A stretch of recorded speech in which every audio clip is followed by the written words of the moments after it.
नमस्कार शेतकरी मित्रांनो, आज 9 मे गुरुवार आज रात्रीला महाराष्ट्रातील विदर्भ आणि मराठवाडा या विभागातील अनेक जिल्ह्यात वादळी वाऱ्यासह जोरदार पाऊस तर काही ठिकाणी गारपीट सुद्धा होईल अशी शक्यता भारतीय हवामानशास्त्र विभागाने वर्तवलेली आहे। पाहूयात या संदर्भात सविस्तर माहिती।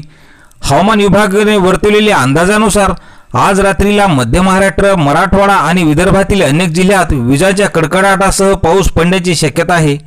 पण हा नुसताच पाऊस पडणार नाही तर वादळी वाऱ्याची देखील शक्यता वर्तवण्यात आलेली आहे।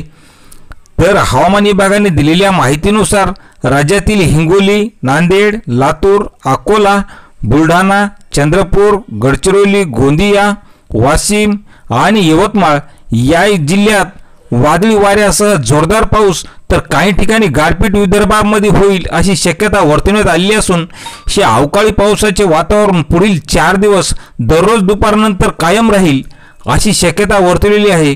यामुळे शेतकरी बांधवांनी विजांपासून आपल्या शेतातील पाळीव प्राण्याची काळजी घ्यावी असे आवाहन आज कृषी विभागाकडून करण्यात आलेले आहे। तर शेतकरी मित्रांनो, अशाच हवामानाच्या प्रत्येक बातमीसाठी आपल्या चॅनलला सबस्क्राइब करा। धन्यवाद।